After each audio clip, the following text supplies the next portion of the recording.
The clouds hadn't waited. They gathered with the rage of something ancestral, something that had buried bones beneath the earth and now wanted them back. I left the village 2 days early, not because I feared the rain, but because I'd learned to trust what it meant when the wind changed without permission. By the time the driver dropped me off, the sky had already opened up in full. Rain slammed against the windshield like it was trying to erase the vehicle from existence. I didn't speak as I stepped out, just nodded and paid him in cash, small, slow bills that stuck to my fingers, wet and limp like regret. My home sat quiet and unbothered, the same stoic brick face it always wore. I had lived in that house long enough to memorize the sound of every groaning board and every shutter that twitched in the wind. But that day, when I pushed the door open and stepped inside, shoes muddy, shawl dripping, fingers shaking slightly, I felt something off before I even took a breath. I hadn't even set my bag down when I heard it. Two voices, hushed and jagged, coming from the kitchen just past the hallway. At first I thought it was the radio, but radios don't conspire, and radios don't say things like, "We can say she's been forgetting things. The doctor will back us if we pressure him." I stood frozen, the old oak floor under me holding me still like it knew better than to creak. The kitchen light flickered behind the wall like candlelight behind a paper shade. My son's voice was low, careful. His wife's sharper, impatient. They didn't know I was there. But I did. And I listened. "You said the state takes it faster if she doesn't sign power of attorney before the commitment. We're running out of time. If we wait too long, she'll give it to that niece of hers or the church. She already started moving things. You knew right then what was coming." You didn't need to hear more, but they kept talking like their words didn't have weight, like betrayal didn't echo. I stepped slowly backward into the shadows of the front hallway, the same place I once hid Easter eggs and Christmas boxes, now a sanctuary of secrets. The house still smelled like the cedar polish I used before the trip. But now, beneath it, something foul rose, something metallic. The scent of planning, of paperwork passed in secret, of betrayal baked into casseroles and polite smiles. My hand, still wet from the storm, tightened around the handle of my travel bag like it was a weapon. They had already decided. They had practiced the story. And when the lightning cracked outside, it illuminated the truth. I was no longer their mother. I was an asset to be reallocated. I moved silently up the stairs, avoiding the third step that always moaned when pressure hit its center. My bedroom light was off, but my senses were on fire. I peeled off my soaked coat, placed the bag by the fireplace, and slipped off the old loafers I wore on long journeys. My knees ached, but not enough to stop me. Pain had long since become background noise. You knew people betrayed each other over money. But you never expected it from the ones whose mouths you fed, whose fevers you cooled, whose mistakes you forgave with sleepless nights and second mortgages. In the corner of my bedroom, a light blinked on the landline. 2 missed calls. One was from the foundation. The other, unknown number. I pressed play on the voicemail as I closed the curtains. Static. Then a voice, scratchy and rushed. "Check the study. Check the papers behind the cedar drawer. They're making moves." The signal came through. I didn't recognize the voice. But I didn't need to. You learn to trust instinct at 70, the way animals sense when the forest goes quiet.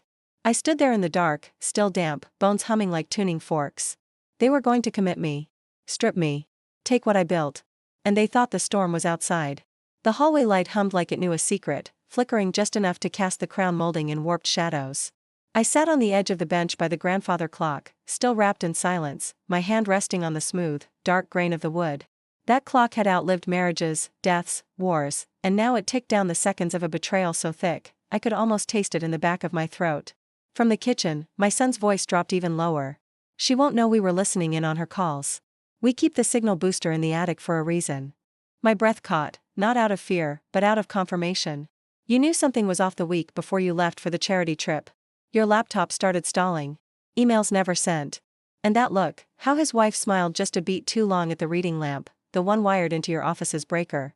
You hadn't wanted to believe it then, chalking it up to suspicion born from aging, not treachery. But now, in this moment, their words braided tightly around your spine. She signs the final papers Monday, she said, chewing on her words like victory. After that, we get full control. The house, the bonds, the offshore. The care home gets their monthly, we get the rest. Offshore. The word hit like a dropped glass on tile. You hadn't spoken of those accounts in years. Accounts your husband set up during the Carter administration. Accounts listed under a foundation name with no visible ties to family. You never mentioned them. Not even once. But they knew. I shifted my weight just slightly, careful not to alert the floor beneath me. A draft snaked up from under the front door, brushing against my damp ankles like a cat that knew you were lying. They thought I was frail. They thought I'd crumble. But every breath I took from that moment forward was not for survival, it was for precision. Upstairs, the fire I had kept dormant for 30 years sparked behind my ribs. They continued, too confident to whisper now. She had begun unloading the china, boxing the antique place settings I inherited from my mother. "I'll call the estate lawyer tomorrow," she said. "We say she's declining fast. I'll even cry." You remembered her crying once before, years ago, when your son wrecked the Buick trying to outrun a speeding ticket. Her tears then were theatrical. Rehearsed. You knew the difference between grief and performance. She had only mastered the latter. My son was silent. For a moment, I thought he might retreat, reconsider. But then he spoke. "If she resists, we'll have the doctor backdate the diagnosis. He owes me." Owes me? My son. The one I carried through 32 hours of labor, who sucked his thumb until age 10 and crawled into my bed during thunderstorms. Now speaking of backdated lies like it was a business transaction. Like I was merchandise too aged to display, best stored away out of sight. You knew then what had to be done. Slowly, I rose from the bench and stepped backward into the foyer shadows. My body was stiff from travel and weather, but memory kept me moving. There was a time I could have screamed. Thrown open the kitchen door. Confronted them with rage. But rage is for the young. I had learned over decades that the quieter the hand, the deeper the cut. I crept down the back hallway, the one lined with portraits, faces watching, silent judges from other centuries. My grandmother's eyes followed me. She too had been betrayed by family. She too had died with a secret locked in her hope chest. But unlike her, I was still breathing, and still capable of fire. They didn't hear me retreat. Their planning grew louder, bolder, like they had already declared me gone. In the pantry, I reached behind the stack of canned beans and lifted the old phone I kept hidden since 2009. It was wrapped in plastic, battery still charged thanks to the monthly ritual I'd maintained like prayer. I powered it on. One signal bar. Enough. I typed one word and sent it to a contact listed only as H. You knew what that meant. H had been waiting a long time. I returned to the main hallway, bag still untouched, coat still damp. My shoes squeaked slightly against the polished floor, and I welcomed the sound now. I wanted them to hear me. Let them think I just arrived. Let them think the house hadn't already shifted in their absence. I made sure my keyring clinked loudly as I hung it. Let them scramble. Let them swallow their words. Sure enough, footsteps scurried across the kitchen floor, whispers morphing into greetings. My son appeared in the doorway, surprise painted across his face like a child caught with his hand in a locked drawer. "Mom," he said. "We didn't hear you come in." "No," I replied, brushing my shawl from my shoulder. "You didn't." He opened his arms like he meant it. I let them fall at his sides. His wife came in from behind him, her smile all teeth, no soul. "We were just talking about you. The storm must have been awful." You looked at her. Looked right through her. "Yes. But not as awful as what I came home to." I walked past them, dripping water onto the hardwood, eyes sharp and unblinking. The game had begun. But they were already 3 moves behind. By the time I reached my study, the rain had hardened into something almost biblical, less a downpour, more a punishment. The wind moaned low against the walls, as if trying to warn me of something I already knew too well. I didn't turn on the light, I didn't need to. My hands moved by memory, tracing the contours of bookshelves, brass lamp pulls, and a drawer handle worn smooth by years of secrets. You knew who the voice on the voicemail belonged to now. It had taken just one word, signal, to awaken a chapter of your life you'd buried so deep, even your son didn't know it existed. That phone call, that tone, it could only have come from Helena. And if Helena had sent the signal through, it meant the web you built all those years ago was still holding. The study smelled of cedar and dust, layered with the faint musk of old tobacco from your late husband's pipe rack. The storm outside thrashed like a creature in chains, but inside, the stillness was surgical. I knelt slowly, joints crackling, and reached under the bottom filing cabinet. The wood panel gave slightly beneath the pressure of 2 fingers to the left and 1 to the right, an old trick my husband swore he learned from a retired stage magician in Havana. A small hatch opened with a soft click. From within, I pulled out the false bottom ledger that hadn't seen daylight in over 20 years. The edges were yellowed, the leather binding still supple. It contained the list, contacts, cross-references, withdrawals, legal safeties, offshore keys, and a full diagram of how the trust was structured. It was my insurance against everything, including blood. You knew Helena would never contact you unless the structure had been compromised. And if she said the signal came through, it meant someone had triggered the quiet alarm embedded in the trust's access protocols. My son had tried to force something, maybe to access the funds, maybe to transfer a deed. But the trust was built like a lockbox inside a labyrinth. Touch the wrong thread, and Helena would know. I opened the safe behind the oil painting, The Widow in Red, a work no one in the family ever asked about. They thought it was sentimental. It wasn't. It was functional. Behind the frame was a vault coded to your fingerprint and breath, a relic of your paranoid years when you were sure even the lawyer would betray you. Inside were 3 documents: the original 1981 will, the updated codicil, and the revocation notice no one ever knew existed. The current will, the one they thought made them heirs to a legacy, had been voided years ago. The will they didn't know about? That one named someone else entirely. Someone whose name hadn't been spoken in that house for 30 years. You remembered how your son had begged you for money at 19. Said he'd pay it back. Said it was for night classes. Then gambled it all away on stocks he didn't understand and blamed you when the market didn't play savior. You forgave him. Once. Maybe twice. But you'd stopped after he forged your signature to cover his credit card debt and blamed the mailman. Helena had been your cleaner, your confidant, your cipher. She'd been a paralegal before her husband's accident drove her into hiding. And when you hired her as a caretaker, everyone thought she was just a house helper. But Helena was a war strategist in soft shoes. The trust was her masterpiece. And if she had reached out after all this time, it meant your enemies weren't just greedy. They were stupid. Back in the kitchen, I could hear their laughter. Fabricated, nervous. They thought they had time. Thought they had control. You almost felt sorry for them, until you remembered how easily they discussed your demise. I dialed Helena from the burner phone. She picked up after the second ring. I saw the trigger, she said. Section 5. The offshore access attempt failed. They tried routing it through the Florida holding company. I froze it. They're getting desperate. They're getting sloppy, she corrected. We're still 5 moves ahead. I nodded, even though she couldn't see me. Time to move to phase 2. You're sure? She asked, voice low. You'll be blowing it all up. I built it. I can burn it. They think I'm the relic. Let's remind them I'm the architect. Helena's laughter was short and hard. I'll send the second packet. Everything will route through the Foundation's original name. By the time they realize what happened, it'll all be gone. Good. I hung up and placed the phone back in the tin lined with foil. Paranoia makes for good insulation. Then I stood, slowly, letting my knees stretch and lock into place. Every movement reminded me of the years. The surgeries. The sacrifices. The way I spent 3 decades building a future while they built stories about what they thought I owed them. As I walked toward the hallway again, the chandelier swayed slightly from the thunder above. It wasn't an earthquake, it was the house reacting to the storm's pressure. But it felt like a signal of its own. Something was shifting. Foundations weren't just financial. They were spiritual. And mine had stopped being shared with them a long time ago. When I passed the mirror by the staircase, I caught my reflection in the glass. Older. Sharper. A storm contained in skin and silver hair. I didn't smile. I didn't blink. They thought they were planning a commitment. But I had just declared a war. I closed the study door behind me, not with a slam, but with the sort of final click that echoes louder in silence than any scream could. Outside, the storm dragged its nails across the windows, and somewhere upstairs, a floorboard creaked in protest.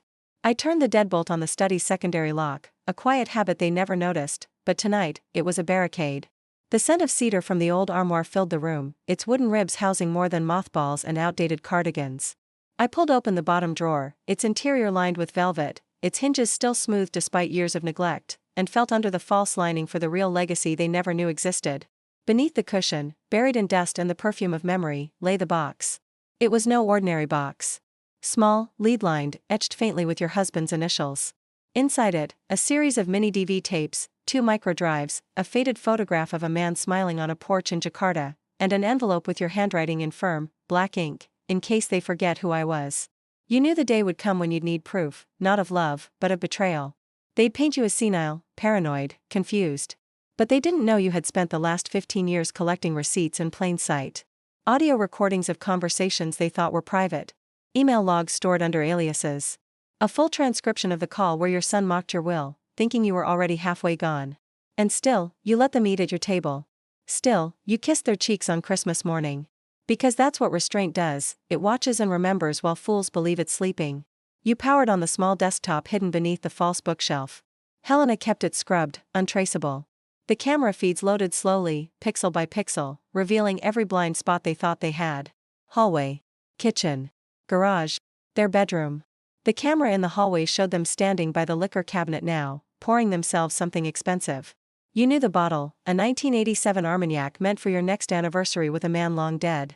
Watching them toast to your oblivion with your own past was enough to harden your spine. My son leaned in close to her, whispering, laughing. She'll fold. She always folds. Remember how easy it was to get her to sell that land? She's too proud to fight. No. Not pride. Strategy. You reached behind the monitor and retrieved the envelope marked Dr. Meridian. Your old physician, the one they tried to pay off. But he had once served in the Navy with your brother and owed you a debt of honor no money could erase. Inside the envelope was his signed statement: patient demonstrates no signs of cognitive impairment. Results verified independently. Test recordings attached. Let them come with doctors. You had yours first. The lightning flashed again, white, jagged, blinding. It lit the room like a camera shutter.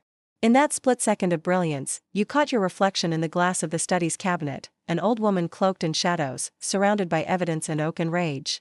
I moved across the room and picked up the photograph of the Jakarta man. His name was Leonard.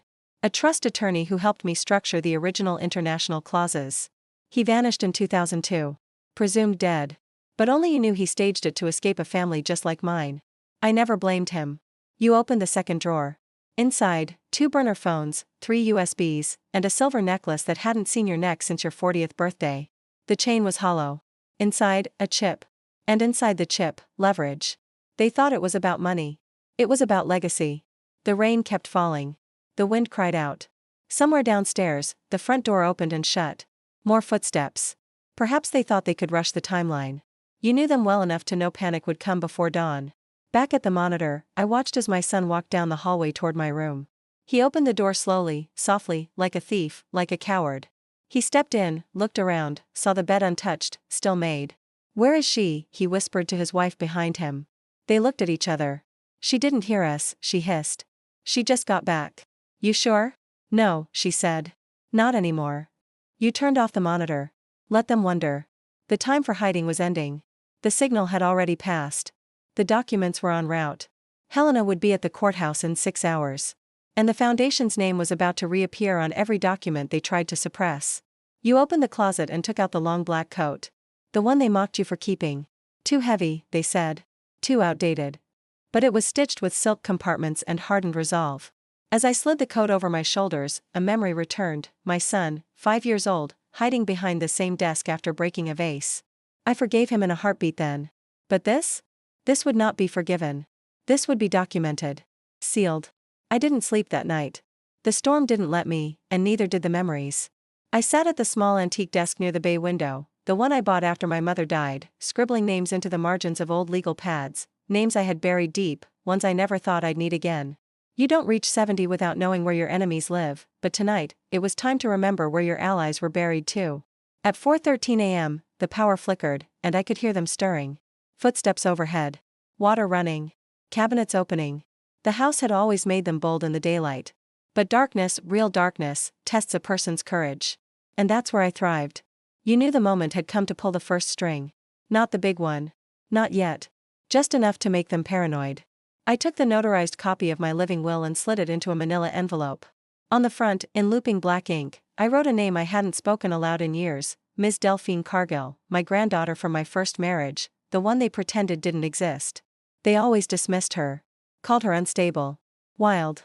But she had your backbone and none of their cowardice. The last time she came to visit, they told her not to come back. But she left a note in your sewing drawer before she did: "Call me when the wolves circle. I'll bring the fire." I sealed the envelope and added the chip, small, unremarkable, yet carrying enough digital receipts to flatten their fragile empire. A second envelope was for Helena, addressed simply: Phase 2, Execute. It contained the schedule, the lawyer's new instructions, and the media contact from your days as a quiet donor to a major newspaper. People forget the power of press when they think their corruption is airtight. Downstairs, I could hear them speaking again. No longer whispers. Their voices had changed. Edge creeping in. Guilt turning to fear. They had likely gone back into my room, realized the bag was untouched, the bed unslept in, and that nothing had been moved, not a hairbrush, not a slipper. I was leaving fingerprints on purpose now, breadcrumbs of defiance. And nothing unnerves betrayers more than realizing the prey is the hunter. The hallway camera blinked. I watched as my daughter-in-law stormed into the guest room, phone to her ear, pacing. Yes, she's back. I don't know when. No, she didn't say anything. That's the problem, she didn't say anything. Her voice cracked on that last line. Good. They thought silence meant surrender. Silence is what you use when you're building bombs out of old bank statements. I made a pot of tea, Darjeeling, strong, bitter, clean. Poured just 1 cup. Let the scent drift through the hallway. Let them smell it and know I wasn't hiding. I took it into the sitting room, where the light from the stained glass lamp softened my wrinkles but sharpened the glint in my eyes. Then I began the letter. To whom it may concern, this letter is to confirm that I, Eleanor May Holbrook, am of sound mind and body. I have not requested conservatorship. I have not authorized power of attorney. Any attempt to enforce either without my consent shall be met with full legal recourse. Attached, you will find medical certification, security recordings, financial statements, and a complete digital audit trail. It was the opening salvo. Cold. Clean. Unarguable. By 6:45 a.m., the courier Helena arranged arrived. Young man. Nervous. Likely underpaid. I handed him both envelopes and looked him dead in the eye.